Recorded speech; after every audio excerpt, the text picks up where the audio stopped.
जी नमस्कार साथियों, good morning प्यारे दोस्तों। जय हिंद, वंदे मातरम, राधे राधे। आज की जो हमारी क्लास है उसमें टॉपिक चल रहा है हमारा अर्थ के आधार पे वाक्य का भेद। उसको कंप्लीट करेंगे और उसके साथ एक नया टॉपिक पढ़ेंगे हम, वाच्य। उससे पहले आपके काम की चीज है, 13 जून यानी कि आज है, शाम को 7 बजे से इस बैच में रजिस्ट्रेशन स्टार्ट हो जाएंगे। शाम को 7 बजे, उससे पहले ट्राई ना करें।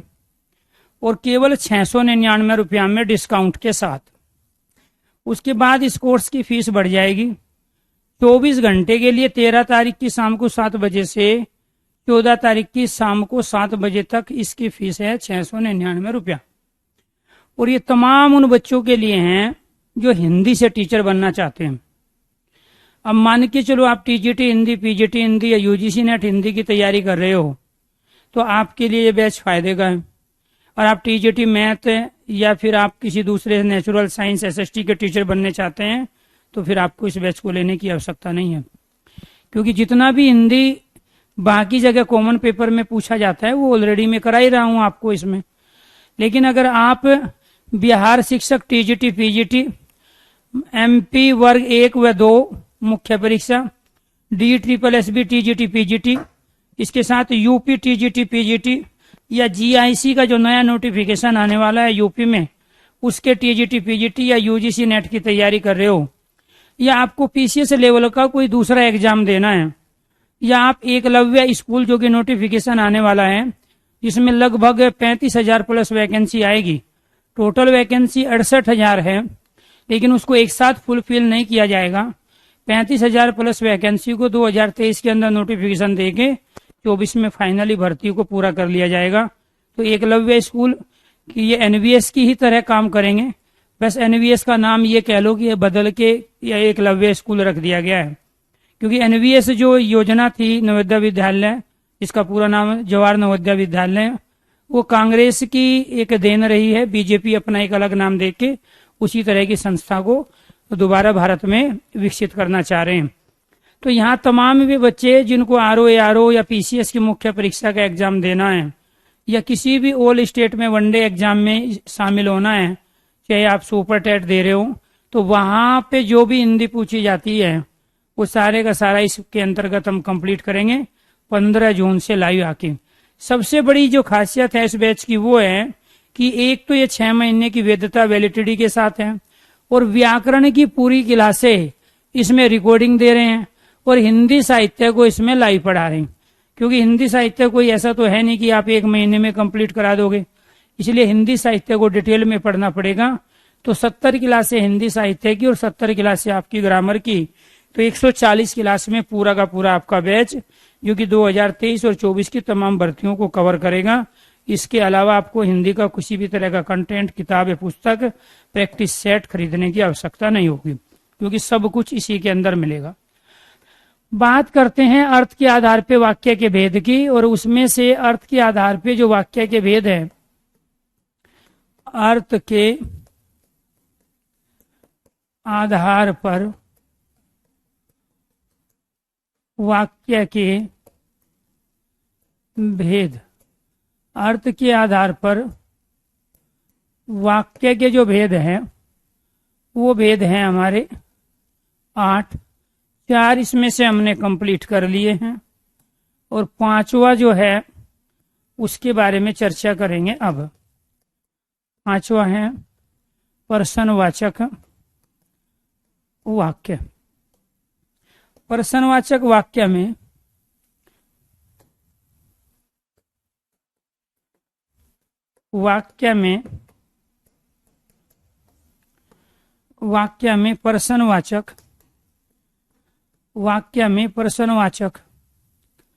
प्रश्नवाचक शब्द,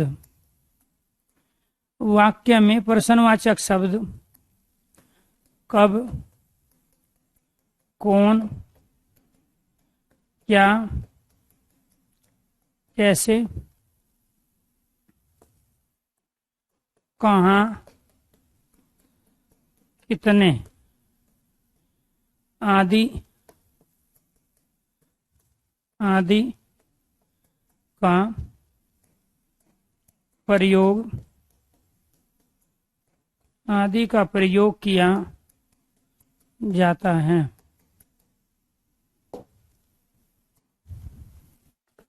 दूसरा आपको ये ध्यान रखना है,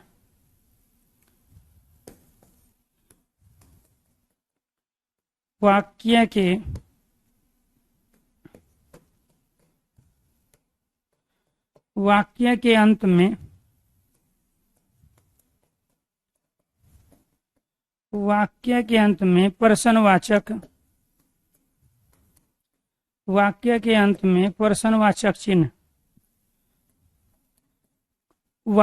अंत में प्रश्नवाचक चिन्ह का प्रयोग होता है। कैसे करेंगे?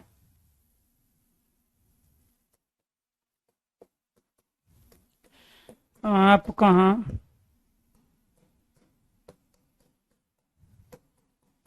रहते हो?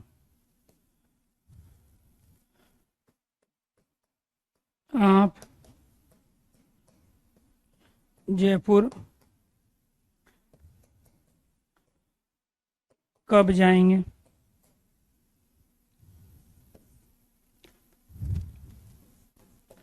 आप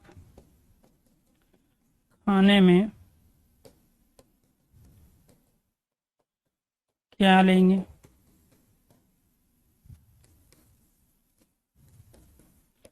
देखो तो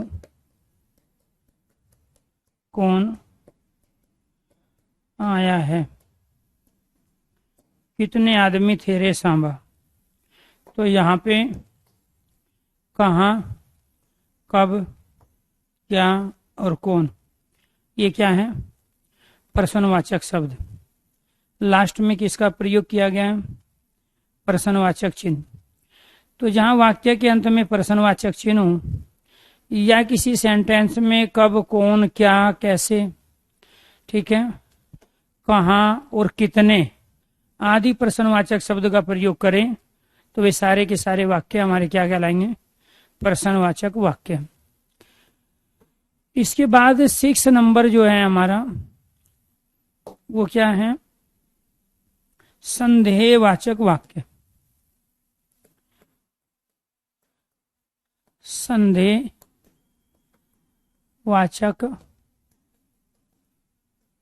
वाक्य। तो संदेहवाचक वाक्य कहाँ होगा?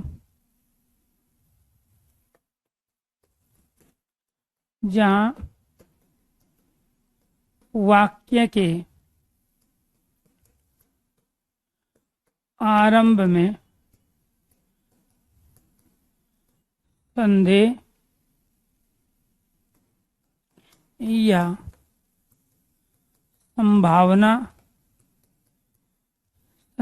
संभावना को बताने के लिए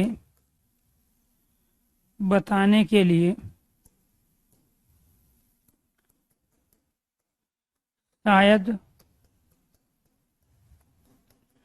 हो सकता है, लगता है, संभव है।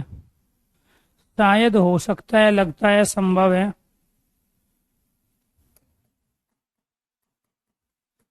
कदाचित। शायद, हो सकता है, लगता है, संभव है, कदाचित। कदाचित का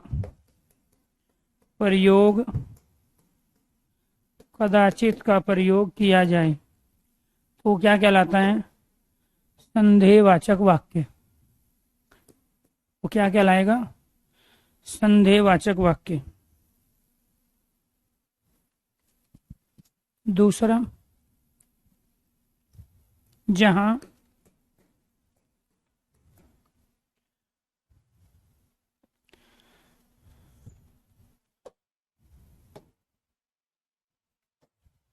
जैसे शायद कल मैं न आओ।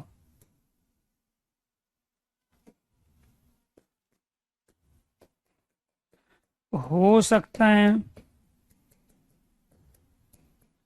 कल बरसात हो जाए। लगता है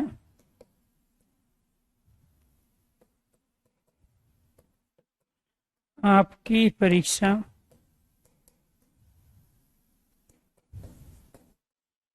नवंबर में हो।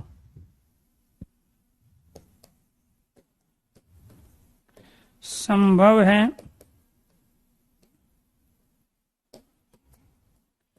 आपका कोर्स जुलाई महीने में पूरा हो जाए। तो आपको ये ध्यान रखना है, यहाँ पे क्या है, सब में संदेह है। सब में क्या है, संदेह। ये जो शायद का हमने प्रयोग किया है, हो सकता है, लगता है, संभव है, यही यहाँ सेंटेंस में जो क्रिया है उसमें संदेह को पैदा कर रहा है। तो जहां वाक्य के आरंभ में संदेह या संभावना को बताने के लिए शायद, हो सकता है, लगता है, संभव है, कदाचित का प्रयोग हो, तो वो क्या कहलाते हैं, हमारे संदेहवाचक वाक्य। क्योंकि बिना शायद, हो सकता है, लगता है कि हम संदेह पैदा कर ही नहीं सकते। तो इसीलिए चाहे सेंटेंस वर्तमान काल का हो, चाहे सेंटेंस भविष्यत काल का हो, तो उस वर्तमान और भविष्यत काल के सेंटेंस में यदि हम संदेह को पैदा करने के लिए शायद, हो सकता है, लगता है, संभव है का प्रयोग करेंगे, तो वो संदेहवाचक वाक्य कहलाएगा। इसके बाद 7वां क्या है हमारा, संकेतवाचक या संकेतवाचक या संबंधवाचक। संबंधवाचक वाक्य कहाँ होंगे जी, जहां एक क्रिया, जहां एक क्रिया के होने से, जहां एक क्रिया के होने से, जहां एक क्रिया के होने से दूसरी, जहां एक क्रिया के होने से दूसरी क्रिया का, जहां एक क्रिया के होने से दूसरी क्रिया का होना पाया जाता हो। एक क्रिया के होने से दूसरी क्रिया का होना पाया जाता हो, संकेतवाचक वाक्य। जहां एक क्रिया का संबंध दूसरी क्रिया से, जिस वाक्य में, जिस वाक्य में दो क्रिया परस्पर निर्भर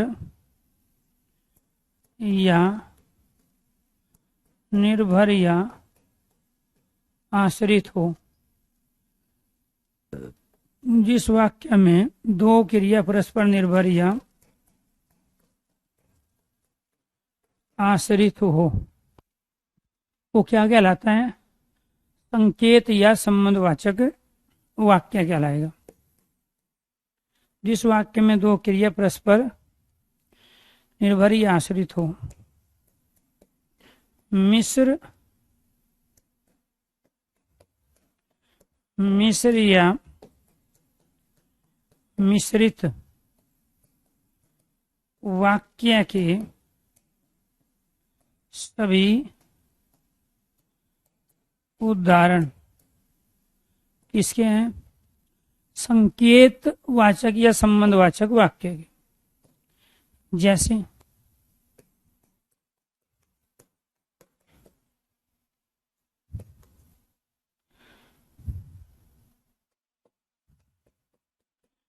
बिजली चमकेगी तो वर्षा होगी।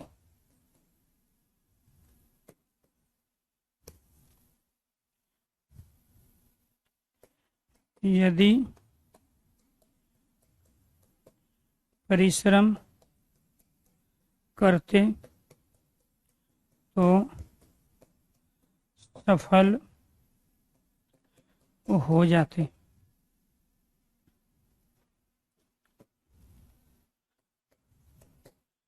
व्यायाम करोगे तो शरीर पुष्ट बनेगा।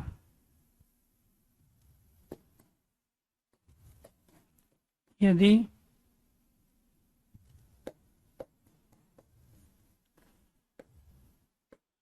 योगाभ्यास करते तो ये तोंद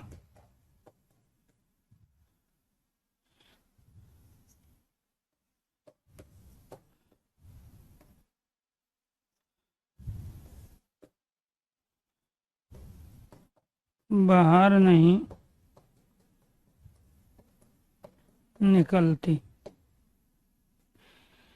तो यहाँ पर क्या है, ये सारे के सारे मिश्र वाक्य के उदाहरण हैं, क्योंकि इसमें दो क्रिया हैं। एक क्रिया के होने से दूसरी क्रिया का होना पाया जा रहा है। जहाँ एक क्रिया के होने से दूसरी क्रिया का होना पाया जाए, मिश्र वाक्य। और मिश्र वाक्य के सारे उदाहरण संकेत या संबंधवाचक वाक्य के, जहाँ एक क्रिया का संबंध दूसरी क्रिया से हो, जहाँ एक क्रिया के होने से दूसरी क्रिया के होने का संकेत मिल रहा हो, वो क्या कहलाता है, संकेतवाचक वाक्य। कैसे संकेत मिल रहा है, बिजली चमकेगी वर्षा होगी, बिजली के चमकने से वर्षा का होना, परिश्रम करने से सफल होना, व्यायाम करने से शरीर का मजबूत बनना, योगाभ्यास करने से तोंद का बाहर न निकलना। क्लियर। तो ये सारे के सारे संकेतवाचक संबंधवाचक अर्थात मिश्र वाक्य के उदाहरण हैं। जी, एक डाउट आ गया, उसको ले लेते हैं, काफी देर से परेशान है। निषेध का मतलब होता है जब किसी चीज को हम परमानेंट रोक देते हैं, और वर्जित का मतलब होता है जब किसी चीज को कुछ समय के लिए बंद किया जाता है, रोका जाता है। जैसे कोविड के दौरान कुछ चीज खुली रही, कुछ बंद हो गई, और कुछ चीज ऐसी थी जो परमानेंट बंद हो गई। तो जो परमानेंट बंद हो गई, कोविड के दौरान बहुत सारे उद्योग थे बंद हो गए, तो वो सब क्या थे, वर्जित। ठीक, जैसे आप कोविड के दौरान ठंडा पानी नहीं पी रहे थे, तो जब तक कोविड रहा तो आपने पिया ही नहीं। अब जो कुछ चीज थी कुछ समय के लिए रोकी गई थी, वो निषेध है, बाद में खोल दी गई।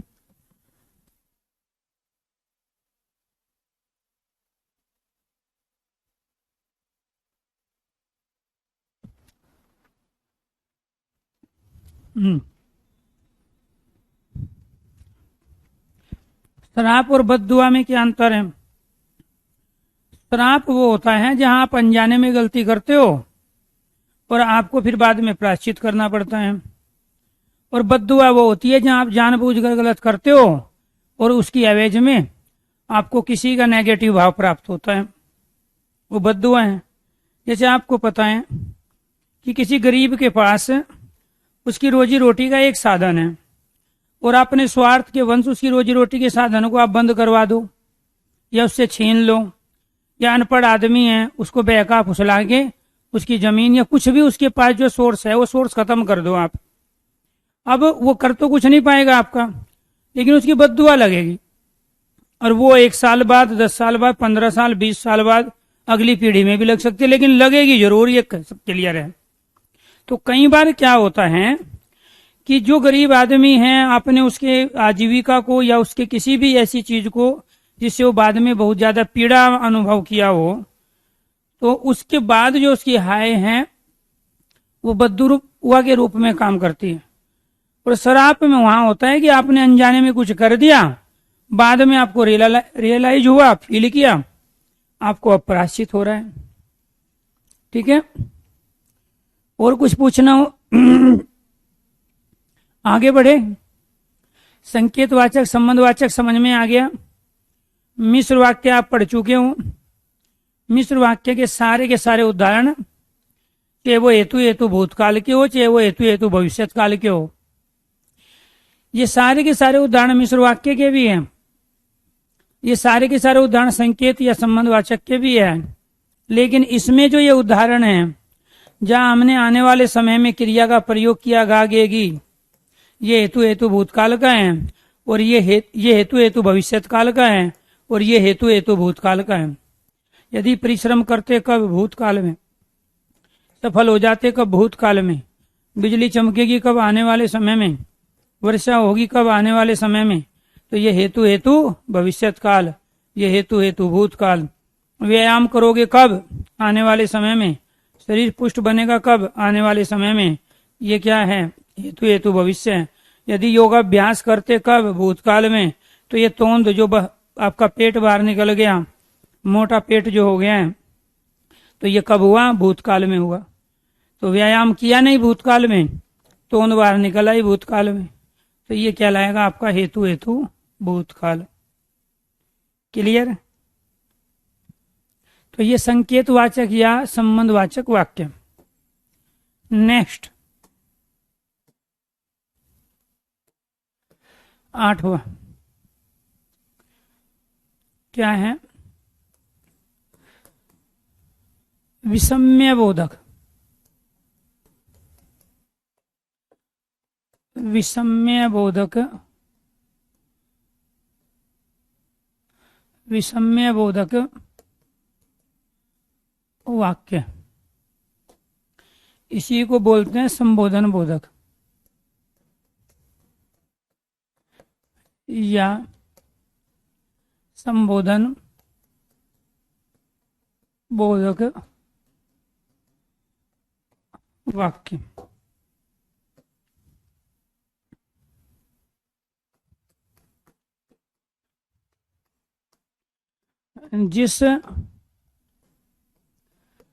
जिस वाक्य में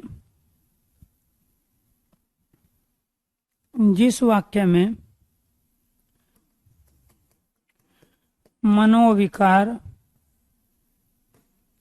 व मनोभाव को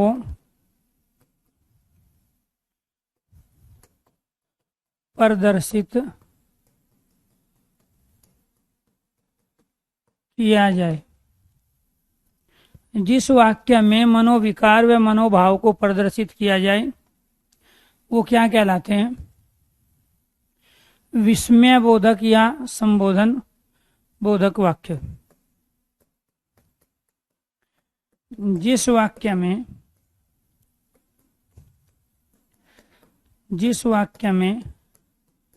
संबोधन चिन्ह या विषम्य बोधक चिन्ह कौन सा होता है? विषम्य बोधक चिन्ह, इसी को कहते हैं। जिस वाक्य में संबोधन चिन्ह अर्थात विषम्य बोधक चिन्ह का प्रयोग हो वो क्या कहलाता है? विषम्य बोधक वाक्य। इसमें क्या करेंगे हम? इसमें हम आश्चर्य को बताएंगे, इसमें हर्ष को बताएंगे, शोक, ग्लानि, घृणा जिसको गिल्टी कहते हैं, इसमें आशीर्वाद का भाव प्रकट होगा और इसमें स्वीकृति और संबोधन का भाव प्रकट होगा। इन्हीं को हम मनोविकार मनोभाव कह रहे हैं। इन्हीं को क्या कहते हैं? मनोविकार मनोभाव। जैसे शाबाश,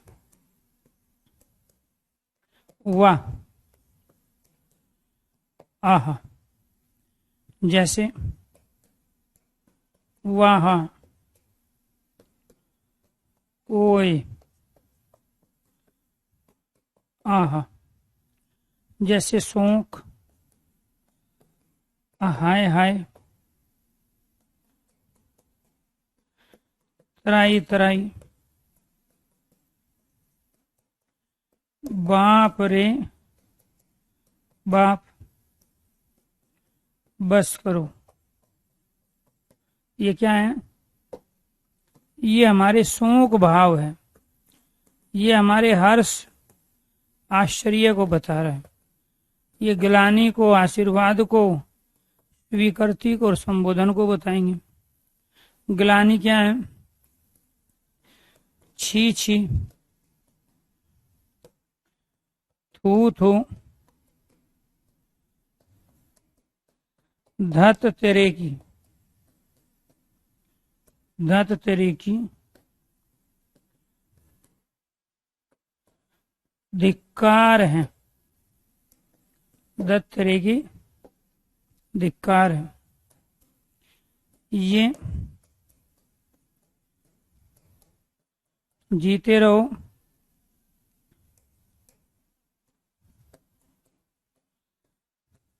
दीर्घ आयु हो,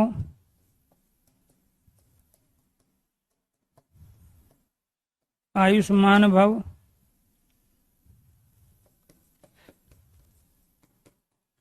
सौभाग्यवती भव। ये सब क्या है? आशीर्वाद। स्वीकृति, हाँ हाँ,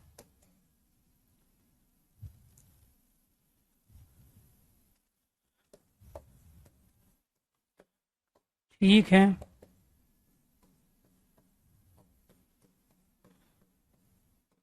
अच्छा अच्छा।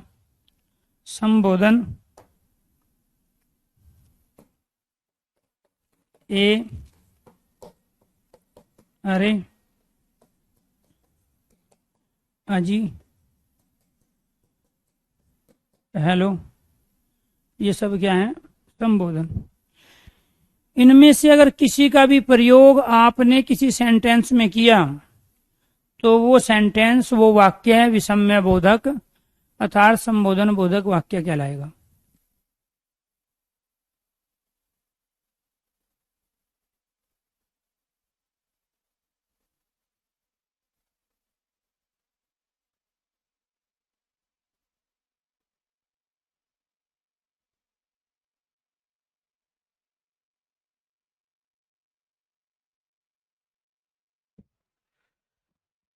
तो आपको ये ध्यान रखना है, जहां आश्चर्य कहते हैं जिस पर विश्वास न किया जाए, असंभव कार्य। हर्ष कहते हैं अत्यधिक खुशी को, शोक कहते हैं दुख और पीड़ा को, ग्लानि गिल्टी को कह रहे हैं, आशीर्वाद स्वीकृति यश करने को, संबोधन किसी को बुलाने पुकारने याद करने को। ये सारे के सारे हमारे क्या हैं? ये सारे के सारे हमारे मनोविकार हैं, मनोभाव हैं, इमोशंस हैं। इन इमोशंस का प्रयोग हम विषम्य बोधक चिन्ह के साथ करते हैं। कई बार आपसे ये भी पूछ लिया जाता है कि ये बताइए कि आश्चर्य, हर्ष, शोक, ग्लानि को प्रकट करने के लिए किस चिन्ह का प्रयोग होता है? तो राइट आंसर है विषम्य बोधक या संबोधन बोधक चिन्ह। क्लियर? मनोविकार, मनोभाव को प्रकट करने वाले वाक्य कौन से वाक्य कहलाते हैं? राइट आंसर है विषम्य बोधक वाक्य। क्या है? विषम्य बोधक वाक्य। ठीक है, तो ये सारे के सारे क्या कहलाए आपके? विषम्य बोधक। सेंटेंस में कैसे प्रयोग करेंगे?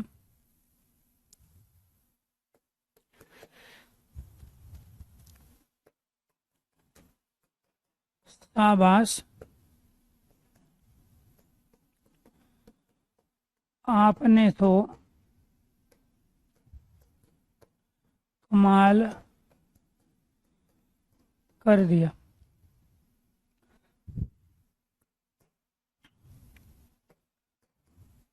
वाह, कितना अद्भुत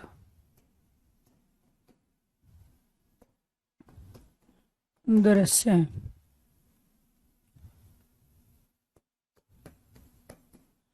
हाँ, कितना सुहावना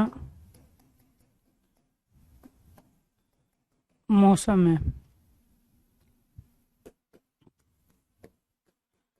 अजी आप तो लिखते रहते हो,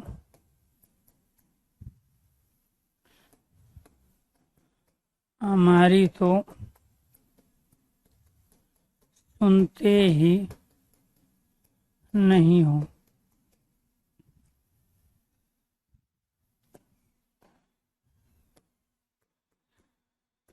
हे छात्रों, लिखने व समझाने से नौकरी मिलती है, बातें करने से नहीं। ये सारे के सारे क्या हैं हमारे? विषम्य बोधक। ये क्या है? ये सारे के सारे विषम्य बोधक वाक्य है, संबोधन बोधक वाक्य है।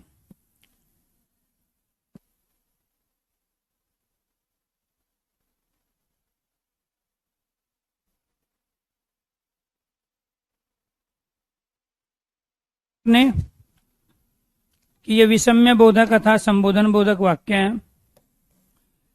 क्योंकि यहां पर विषम्य बोधक चिन्ह लगा है।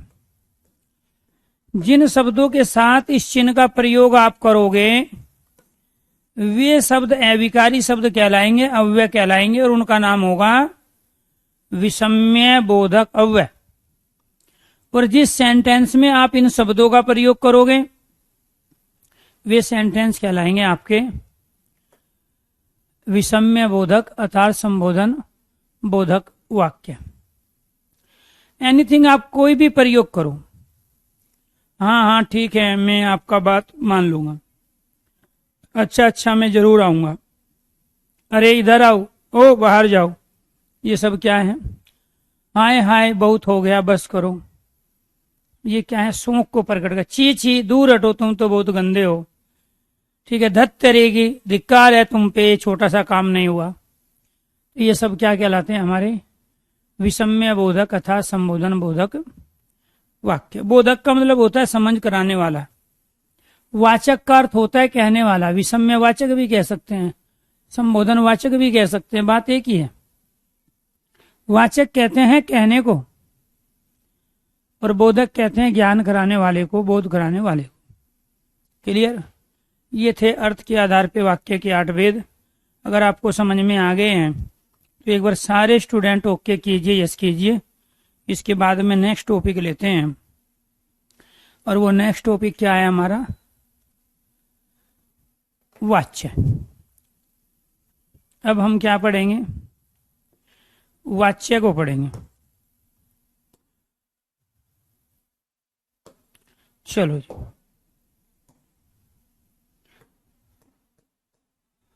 वाच्य।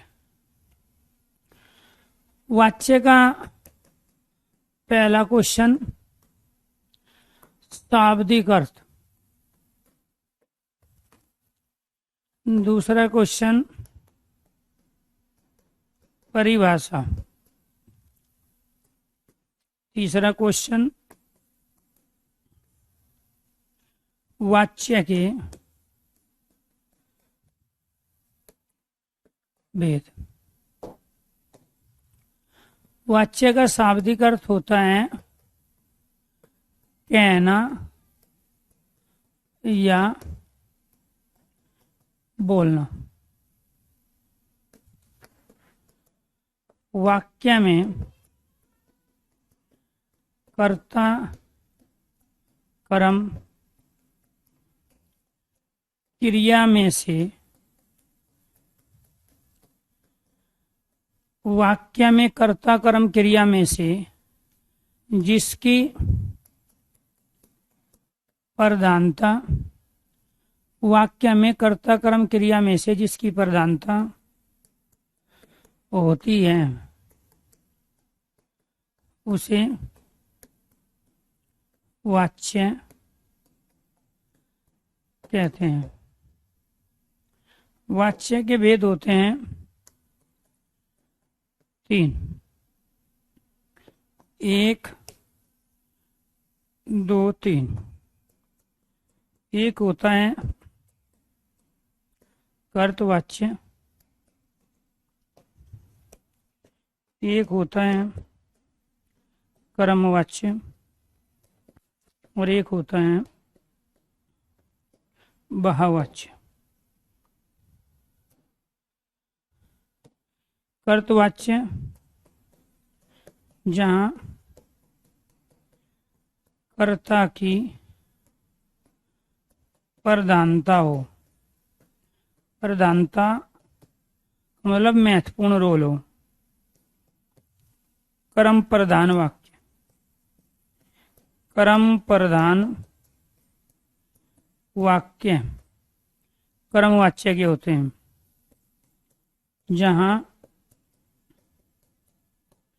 क्रिया की प्रधानता हो।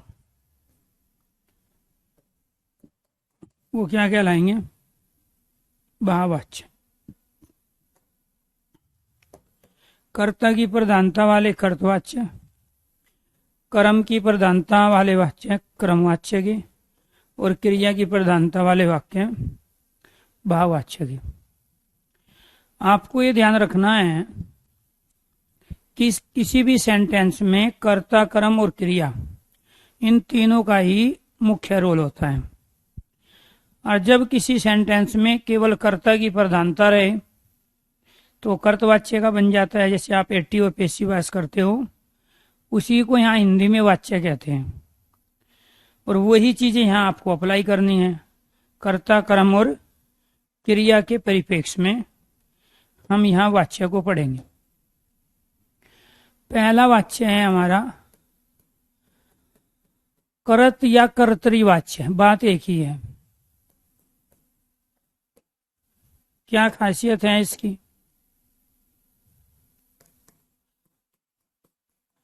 जिस वाक्य में कर्ता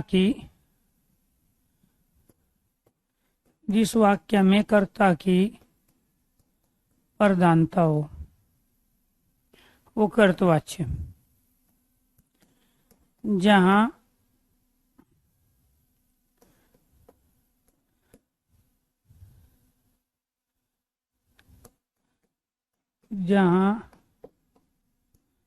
एकर्मक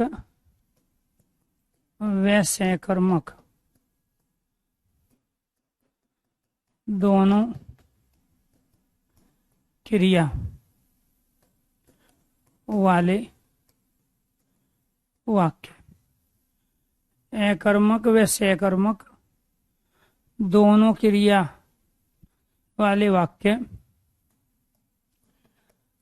करत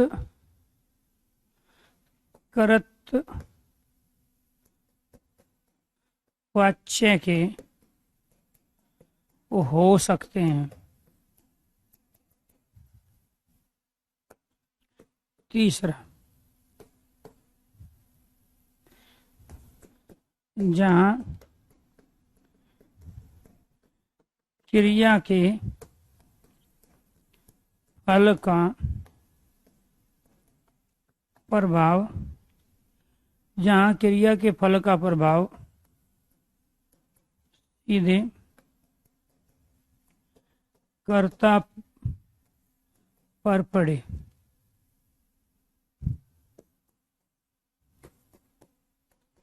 जहाँ क्रिया के लिंग वचन पुरुष का, जहां क्रिया के लिंग वचन पुरुष का, जहां क्रिया के लिंग वचन पुरुष का निर्धारण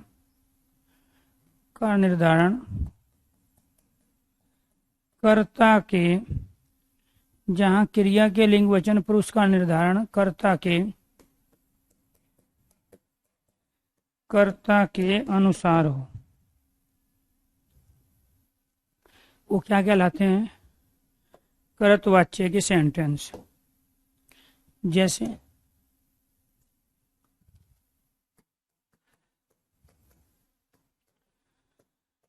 राम पढ़ता है, कर्तवाच्य। राम पुस्तक पढ़ता है, कर्तवाच्य।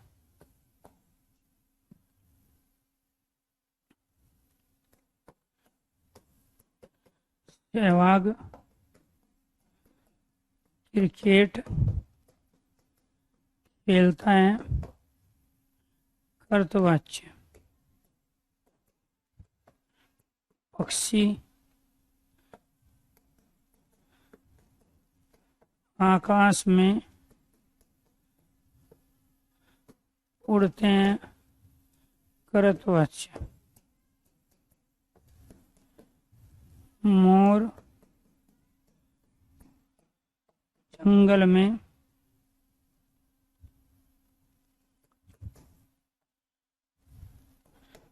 नाचते हैं, कर्तवाच्य।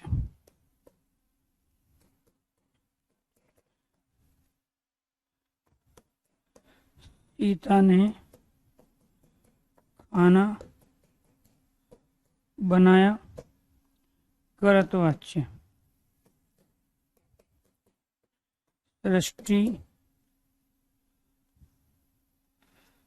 सृष्टि ने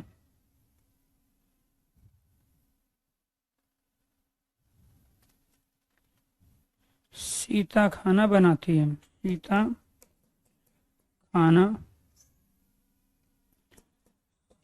खाना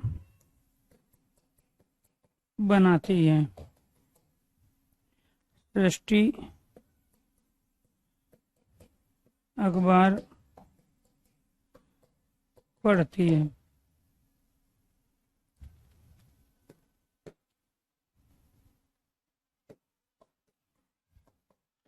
मोहन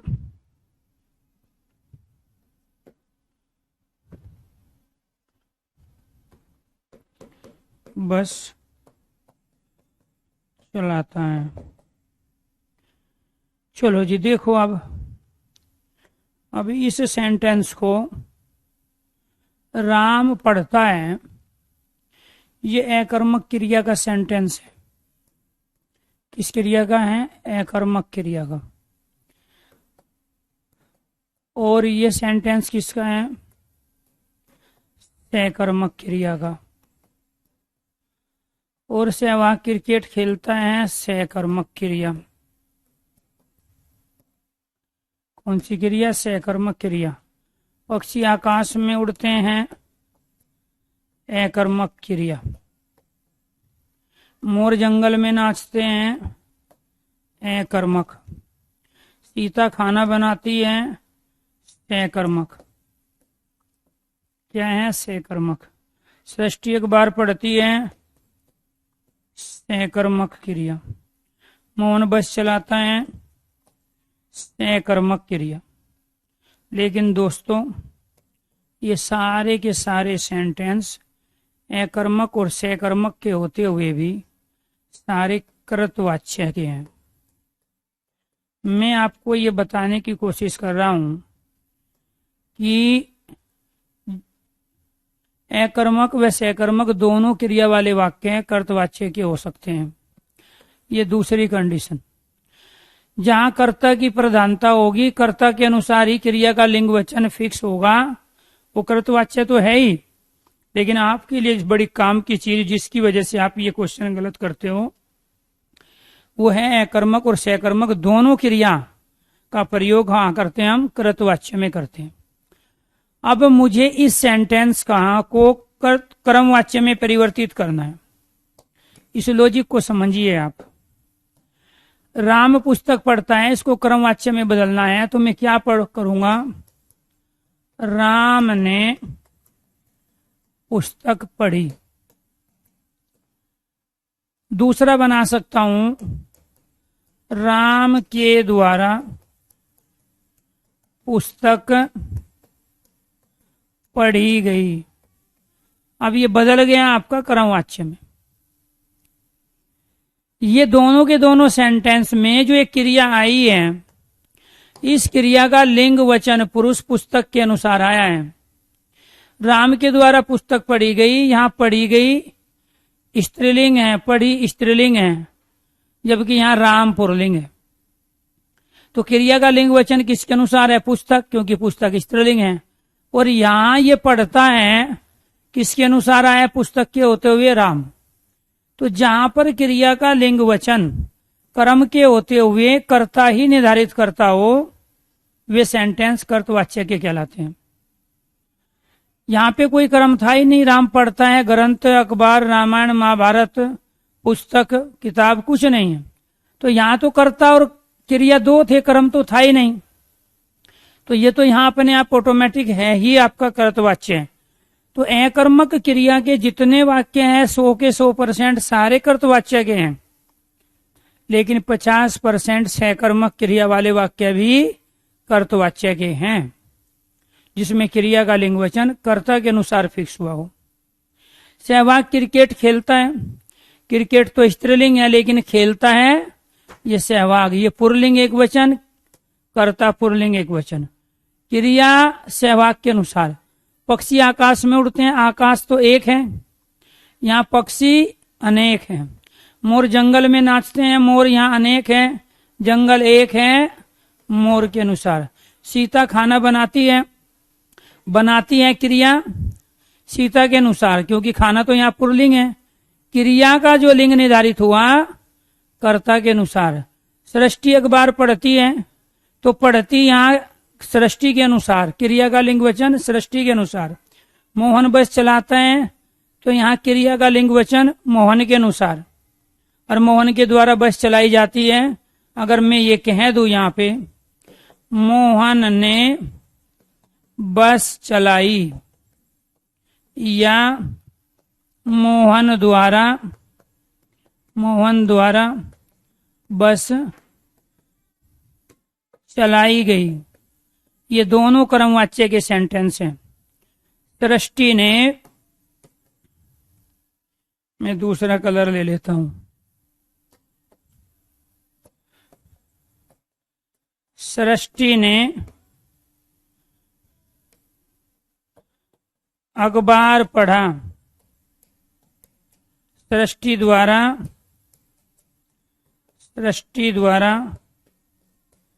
अखबार पढ़ा गया। अब देखो यहाँ क्या है, सृष्टि तो लड़की है स्त्रीलिंग, लेकिन पढ़ा गया पुल्लिंग है। तो क्रिया किसके अनुसार आई, क्रिया आई अखबार के अनुसार। ये पढ़ा क्या है पुल्लिंग, ये लड़की है स्त्रीलिंग, ये किसके अनुसार आई, अखबार। अब इसमें कर्म की प्रधानता हुई, अब इसमें कर्म की प्रधानता हुई, अब इसमें कर्म की प्रधानता हुई, अब इसमें कर्म की प्रधानता हुई, अब इसमें बस की प्रधानता हुई। इसीलिए ये इधर वाले सेंटेंस सारे के सारे क्या हैं, आपके कर्मवाच्य के हैं।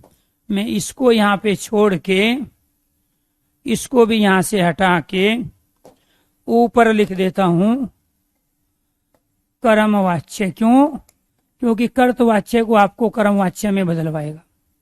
कर्म यहां भी है, कर्म यहां भी है, लेकिन ये कर्म वाले सारे कर्मवाच्य के हैं, और इसमें जो कर्म वाले थे लेकिन क्रिया कर्ता के अनुसार आई थी, वो सारे के सारे सेंटेंस हमारे ये सारे कृतवाच्य के हैं। ये सारे क्या हैं, कृतवाच्य के हैं। अगर चीजें समझ में आई हो तो एक बार सारे स्टूडेंट ओके कीजिए, यस कीजिए, यही गलती आप करते हो। और नहीं समझ में आई है तो कोई बात नहीं, हमारे पास बहुत इलाज है। अगर मैं कहूं सहवाग क्रिकेट खेलता है, दूसरा सेंटेंस में कहूं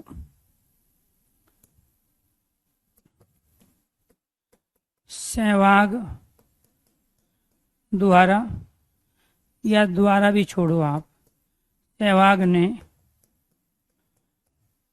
क्रिकेट खेली, या तीसरा सेंटेंस कहूं सहवाग से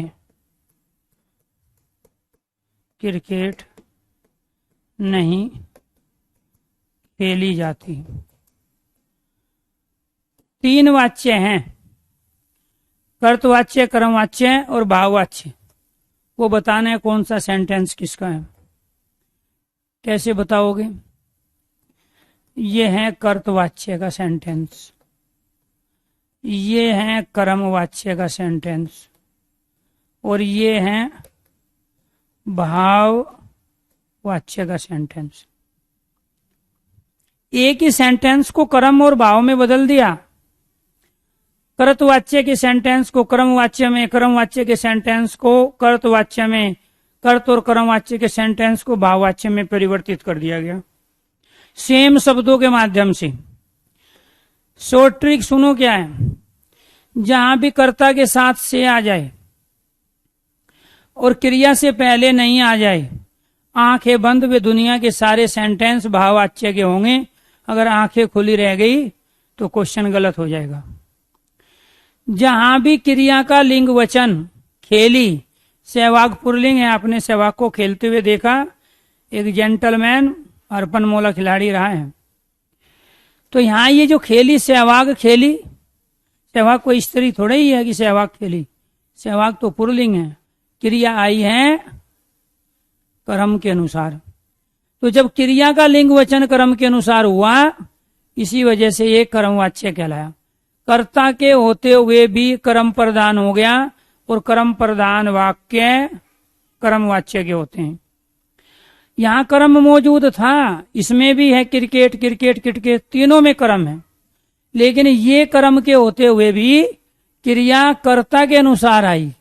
खेलता है, क्रिकेट खेलता है, तो क्रिकेट तो स्त्रीलिंग शब्द है। तो ये जो खेलता है पुरुलिंग एक वचन है, ये सहवाग के लिए है, इसलिए यहाँ क्रिया का लिंग वचन कर्ता के अनुसार, क्रिया का लिंग वचन पुरुष कर्म के अनुसार। यहाँ कार्य का न होना पाया गया, क्रिया से पहले नहीं लगाया गया, कर्ता के साथ से आया, इसीलिए कहलाया भाववाच्य। तो कल डिटेल से समझेंगे इन तीनों को, कल करेंगे इस टॉपिक को पूरा। सभी दोस्तों को नमस्कार, धन्यवाद। शाम को आपकी क्लास होगी दोनों यूट्यूब चैनल पर। एक तो होगी सिलेक्शन दरबार पे 8:30 बजे समावेशी शिक्षा। तमाम टीचिंग के बच्चे, आप किसी भी चीज की तैयारी कर रहे हो, हर जगह टीचिंग मैथोलॉजी के क्वेश्चन पूछे जाते हैं, हर जगह पेडागोजिकल बेस्ड क्वेश्चन होते हैं, टीचिंग एप्टीट्यूड के क्वेश्चन होते हैं। समावेशी शिक्षा इंक्लूसिव एजुकेशन एक ऐसा कॉमन टॉपिक है जो हर जगह पूछा जाता है सब्जेक्ट के साथ। तो इसीलिए आज एक बड़ी क्लास आपकी होनी है। समावेशी शिक्षा से संबंधित जितने भी क्वेश्चन हैं एक ही टॉपिक के, सारे के सारे मैं क्वेश्चन से लेके आ रहा हूँ आज 8:30 बजे। सभी दोस्तों को नमस्कार, धन्यवाद। कल फिर मिलता हूँ आपको, ठीक है, वाच्य वाले टॉपिक के साथ सेम टाइम।